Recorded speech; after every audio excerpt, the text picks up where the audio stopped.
mandaluyong na si Lou.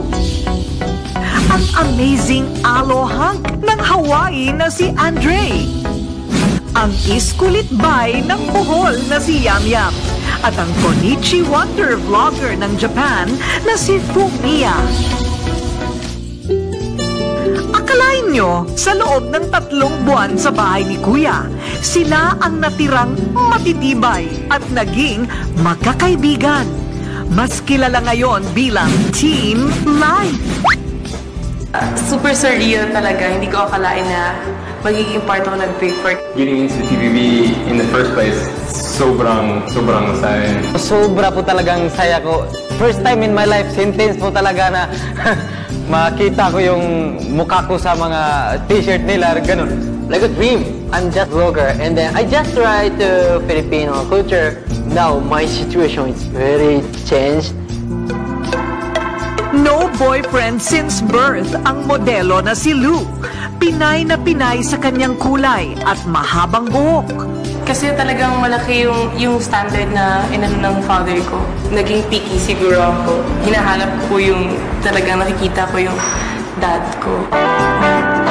Samantalang ang modelong si Andre, parang Prince Charming na hinugot sa isang storybook. Patience. Somebody you can get along with really well, be playful with, and laugh together. Sinong mag-aakala na mag-uumpisa sa masayang kwentuhan, madedevelop pala sa isa't isa. Most definitely her eyes, It because started with the eyes. I swear it's the eyes. she's got like princess eyes. It's his eyes. And her smile. When she smiles, I smile.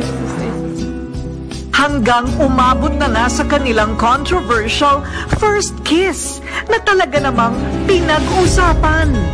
But I don't regret any of it kasi it was natural. It's how we feel.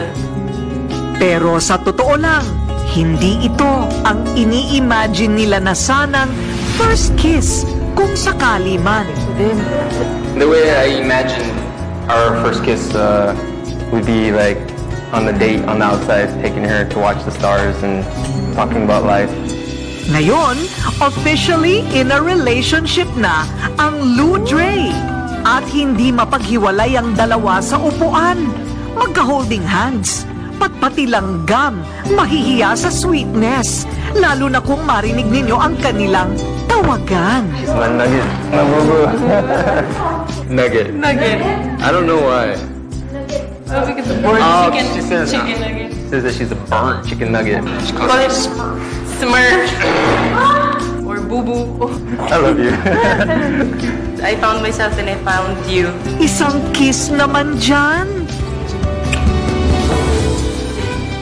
Naku, ang spiritual brothers na sina Yam Yam at Fumiya, inggit na inggit. Pero kung love ang pag-uusapan, ang Fumiyam hindi magpapahuli. Si Yam Yam may nagmamay-ari na raw ng kanyang puso. Love, hello. Sana i-pray mo ako. Sana ibuhos mo yung lahat ng suporta mo para sa akin. Sobrang miss ko na po siya. Miss Elaine. Hello, Miss Elaine Turadio. Huwag kang mag-aalala. You're safe in my heart. What's up, I'm Fumiya? At good news naman sa mga fans dahil si Fumiya single na ngayon. Before I had girlfriend. It's me. 3 years. Always thinking about my dream. It's my fault. I really want the dream come true. Pero sa loob ng bahay, tumatak ang nabuong spiritual brotherhood ng Fumiya kahit hirap silang magkaintindihan. Language barrier talaga. If your problem is 5, yes, and then you got -2.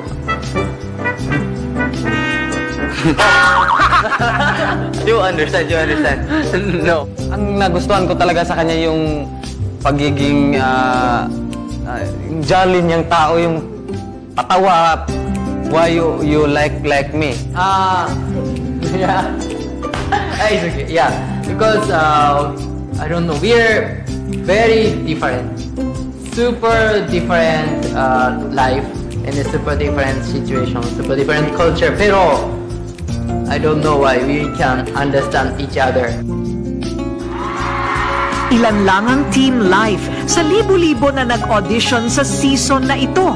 Si Lou, nawala ang pagiging mahiyain sa pagpasok niya ng modeling.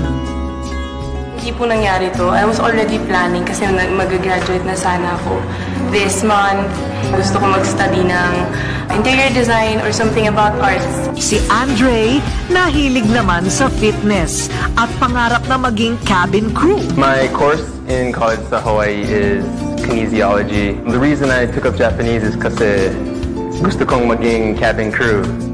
Si Yam Yam, isang grade 12 student sa edad na 25 years old.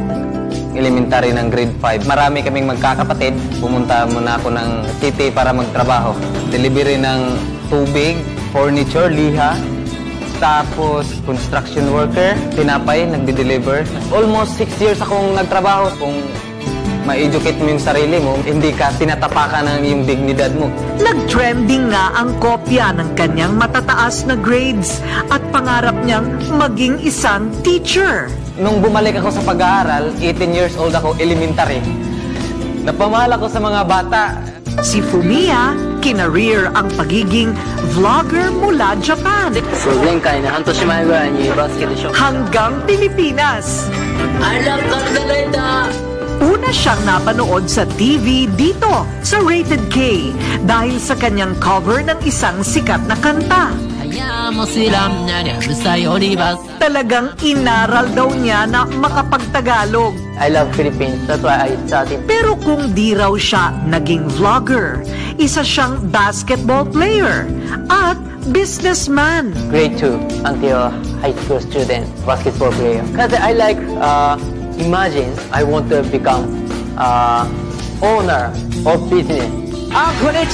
Kaya nang dumating ang oportunidad na makapasok sa bahay ni Kuya, hindi sila makapaniwala.